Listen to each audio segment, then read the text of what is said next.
Tafsir Al-Azhar Quran Surat An-Nisa ayat 57. A'udzu billahi minasyaitonir rajim.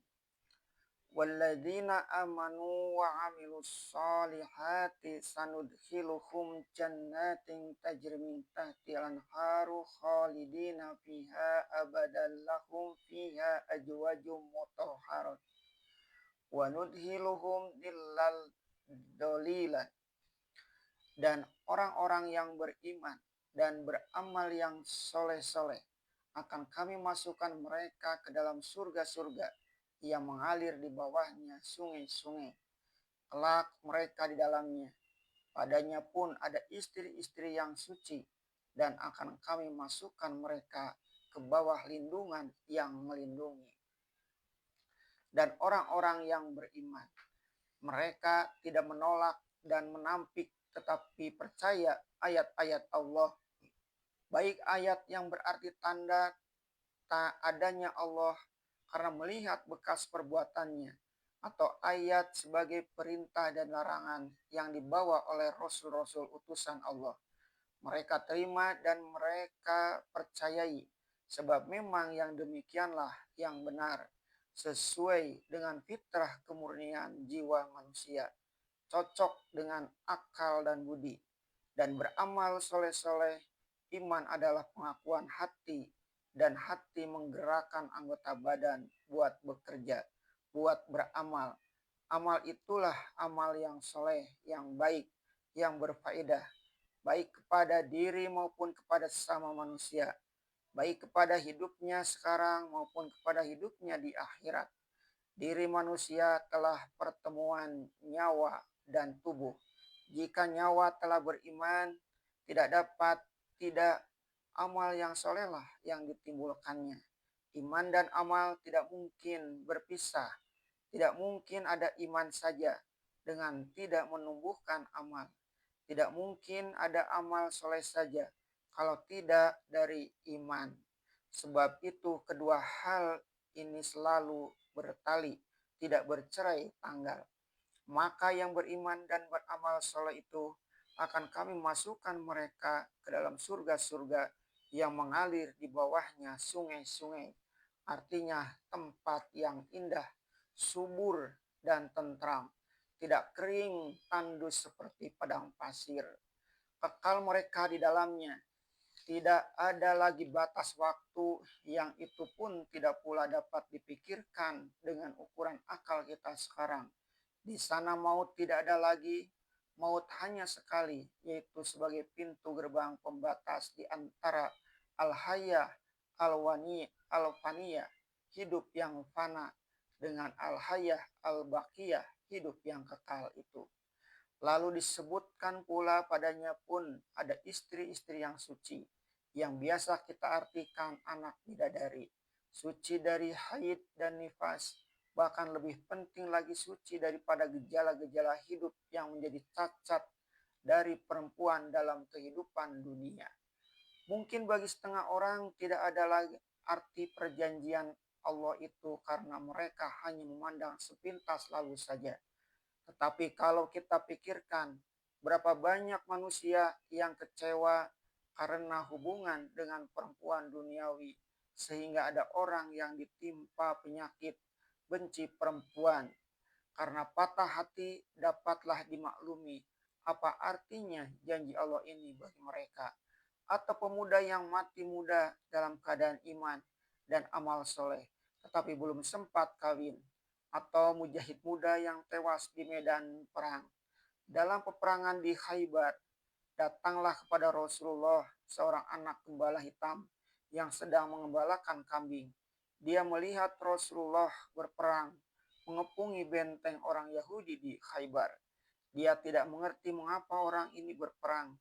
Dia hanya seorang pengembala kambing, kulit hitam, rambut keriting, asal-usul dari budak Habsyi atau negro. Dia mau tahu apa yang menjadi sebab peperangan itu. Diberanikan dirinya ditemuinya Rasulullah Shallallahu Alaihi Wasallam, dan Rasulullah Shallallahu Alaihi Wasallam mulia hati dan mulia budi, menyambut budak penggembala kambing itu dengan senang hati dan menerangkan kepadanya Apa maksud peperangan?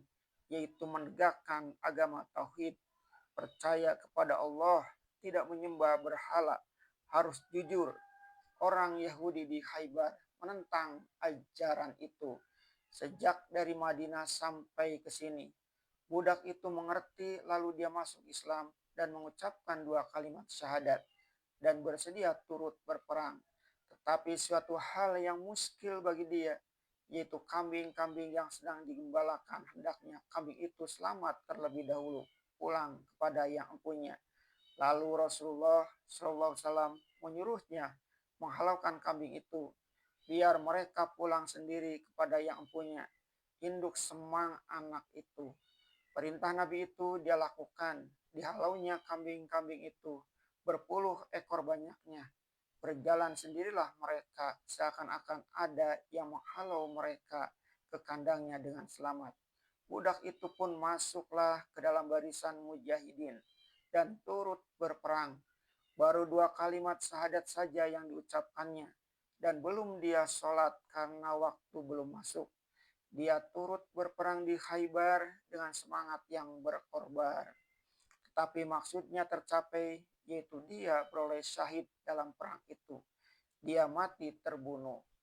Seketika mengumpulkan jenazah-jenazah syuhada, bertemulah jasad anak itu dan dikuburkan bersama jenazah syuhada-syuhada yang lain. Seluruh sahabat Rasulullah yang hadir amat kagum dan terharu melihat wajah anak yang manis itu. Tersungging senyum di bibirnya. Lalu bersabdalah Rasulullah Shallallahu Alaihi Wasallam kepada sahabat-sahabat itu, menerangkan suatu hal yang hanya beliau yang melihatnya. 2 orang anak bidadari dari surga datang menyambut anak itu dan menggosoki badannya yang penuh dengan darah. Masih dalam alam barzah, sudah begitu, betapa lagi di akhirat esok. Dan akan kami masukkan mereka ke bawah lindungan yang melindungi. Masuk ke bawah lindungan yang melindungi, bukan lagi lindungan pohon-pohon yang rindang melindungi dari cahaya matahari, tetapi lindungan yang sebenarnya lindungan, yaitu lindungan rahmat ilahi. Sufi yang besar Jalaluddin Rumi mengatakan bahwa ialah tingkat terakhir dalam tingkat-tingkat evolusi hidup manusia. Dalam lindungan terakhir itu tercapailah kholid atau khulud, kekal selamanya, tidak mengenal mati lagi, karena dari sana kita datang dan ke sana kita kembali. Inna lillahi wa inna ilaihi rajiun. Kepercayaan akan adanya surga kelak yang selain daripada janji yang disebutkan di dalam Al-Quran, disebutkan pula dalam hadis-hadis Nabi. Kita terima dengan segala kerendahan hati dan khusyuk penuh iman. Dan kita selalu berharap semoga kita dapat mencapainya. Salah satu hikayat tentang surga yang diterangkan Rasulullah Shallallahu Alaihi Wasallam. An Abi Sa'idil Khudri anin Nabi Shallallahu Alaihi Wasallam qala inna fil jannati syajaratay yasirur raqibul jarodul mudammarus sari'u mi'ata amin ma yaqtauha. Dari Abu Sa'id Al-Khudri radhiyallahu anhu, dari Nabi SAW, bahwa beliau bersabda, sesungguhnya di dalam surga itu ada sebuah pohon kayu rindang. Berkendaraanlah seorang pengendara mengelilingi pohon kayu itu dengan kendaraan yang tangkas dan kencang. 100 tahun belum dapat dihabisi. Hadis riwayat Bukhari dan Muslim. Demikian juga makna dari satu hadis yang dirawikan oleh Abu Hurairah